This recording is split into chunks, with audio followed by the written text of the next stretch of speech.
Hey guys, welcome back. I'm Jason Salyer and Alan Kay's behind the camera. What's up? And today what we want to do is plan our exit strategy. So in this scenario, if you remember from the first two videos, we've spent the night in the abandoned chicken house. We've made ourselves a shelter, and now we've got to plan our evacuation out of here, taking any resources that we may have stumbled across from the chicken house.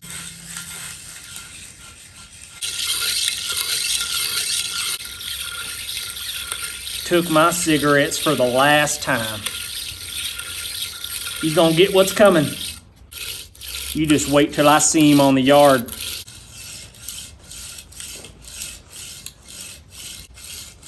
Last time. Take a man's honey bun. All right, so we've made our shank here. Well, I guess it's not really a shank. It's more of a chopper of sorts, but it's got a nice saw blade on the back and could be a very useful tool for whatever, just simple camp chores, processing firewood to make a fire, cut some roots out if I need to dig some sort of hole. I mean, who knows what you could do this for, but primarily what I would make something like this for is a self-defense option. Let's say I wasn't carrying a concealed carry, or let's say even I was. This might be easier, more convenient to get to and much quieter, less noticeable. So what I would want to do after I've sharpened this baby up to a serviceable edge is I want to put a decent handle on it, something that's not going to fall off like this wrap job I got going on here, and then I would want to make a sheath for it to protect it, or protect me from getting cut on it. There's some tape. Oh, Zip Systems. The flashing tape, that's perfect.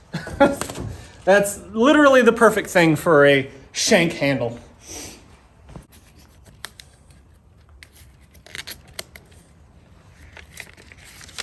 Nice dead spider.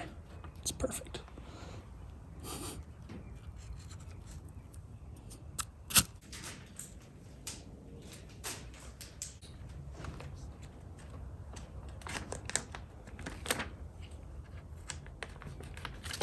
Oh yeah, that's gonna do.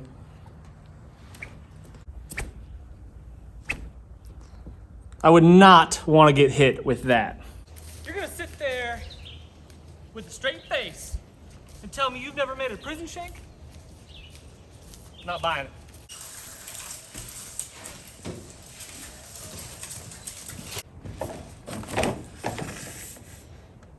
Perfect.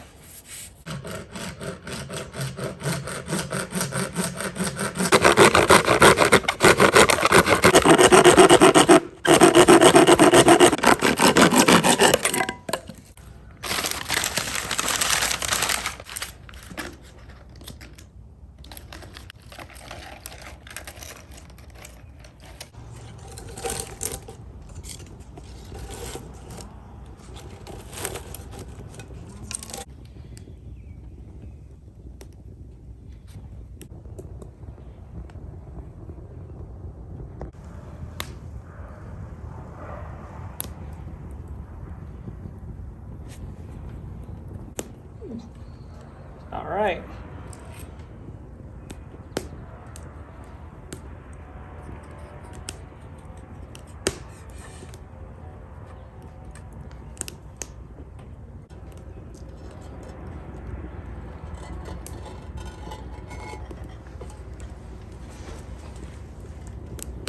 Let's see what we got.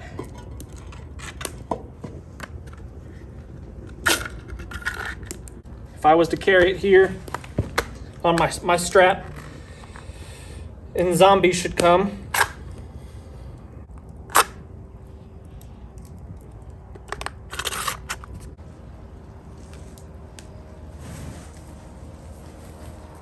So my plan is to take some of this carpet with me. I mean, yes, I could fashion some sort of mattress out of natural materials, but why if I can just take it with me? So I'm gonna cut a torso size section out of this carpet.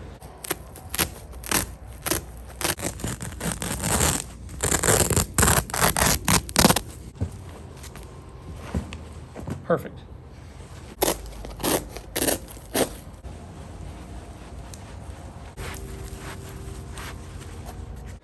I have everything that I think I need I've got water, I've got fire, I've got shelter, I'm gonna hopefully find some food, and I've got means of security that I'm taking along with me.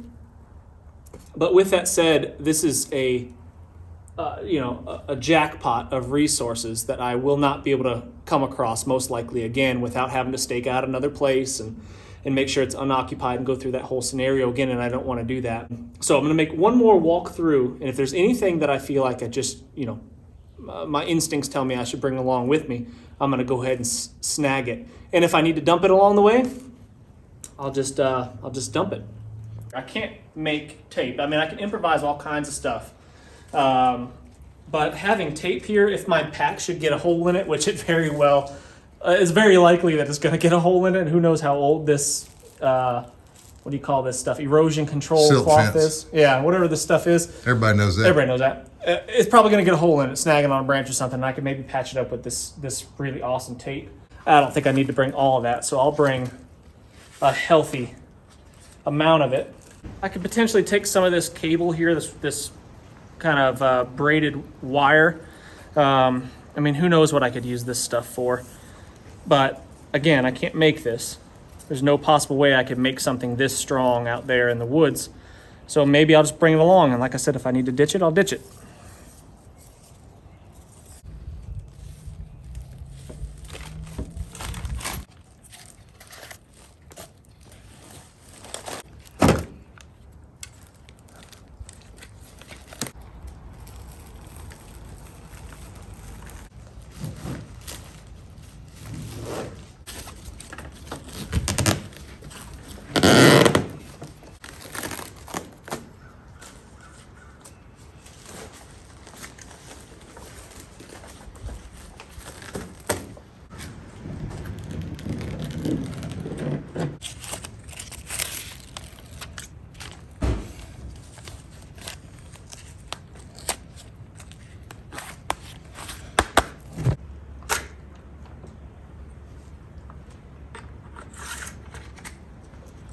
I look very post-apocalyptic.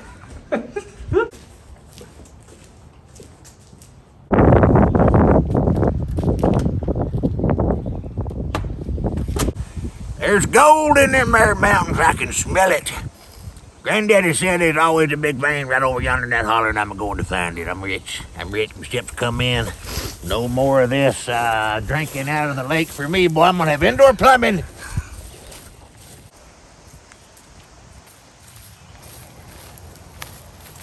So now that I'm on the go, keep in mind it's been 48 hours since I've had anything to eat.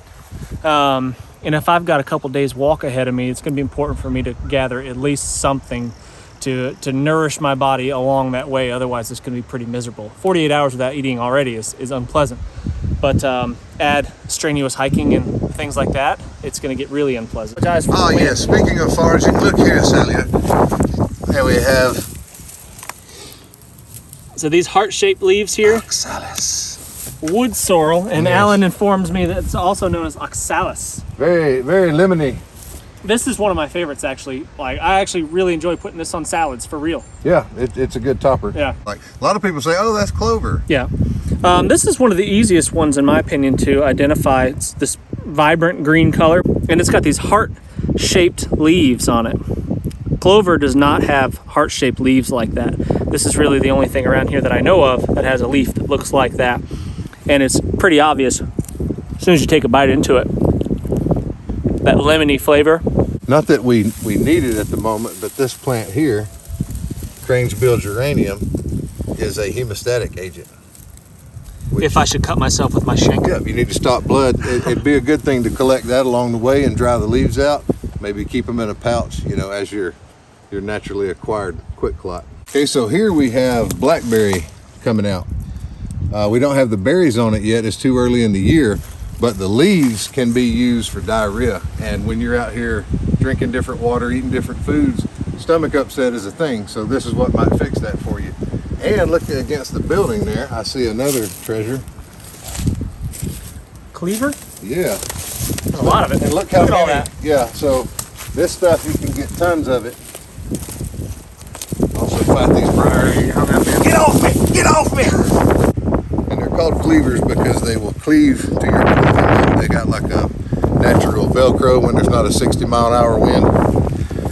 Very high in calcium. Chop them bad boys up, stick them in your canteen cup, make a soup. My priority in this situation is to just go home, right? I'm not gonna want to necessarily shoot a deer, butcher the deer, and then process that out. Man, this wind is rough. Hopefully it's not too bad on camera. Another staple of the Alan K diet Yep. is a white pine. Yep. Growing right here next to the building. And these younger ones with the smooth bark on it before it gets chunky, it's easier to harvest the bark off.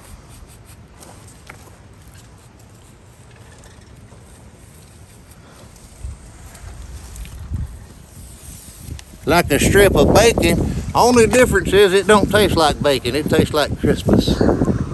I'll share with It really does taste like Christmas. 5 seconds. Yeah. We're eating. Yeah. I'm not cooking. I'm not making a fire. All these people talk about escaping and evading. You're not going to be out there roasting hog meat on a stick.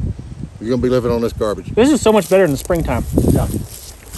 When the sap's flowing through it, you know? Believe it or not, there's actually proteins in this. Yeah. You've got phosphorus. You got a lot of different B vitamins, sugar, starches.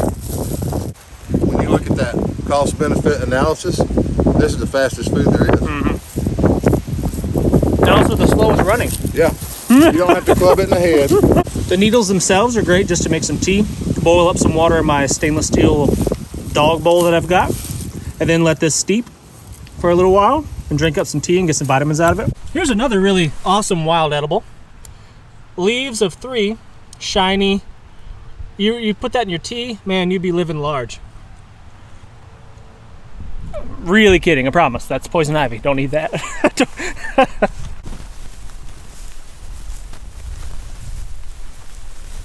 Here's another edible. This is a thistle. I don't know exactly which species. Alan, do you? I'm not 100% sure. But it's an edible. I've eaten thistle before, never this kind. So what I want to do for the viewers at home there, you see how prickly and definitely unfood-like that is. Like to the touch, it's spiny. But on the inside, when you scrape all that away, you get something that's very succulent. Almost like celery in a way. So I mean, there's stuff around. Preparation meets opportunity. You know, you've prepared yourself with the knowledge, and then when that time presents itself, here we are. All right, guys. Well, we're starting to make our way out of here and going home in this scenario. I really appreciate you watching. Make sure you hit that thumbs up and subscribe if you haven't done so already. And we'll see you real soon.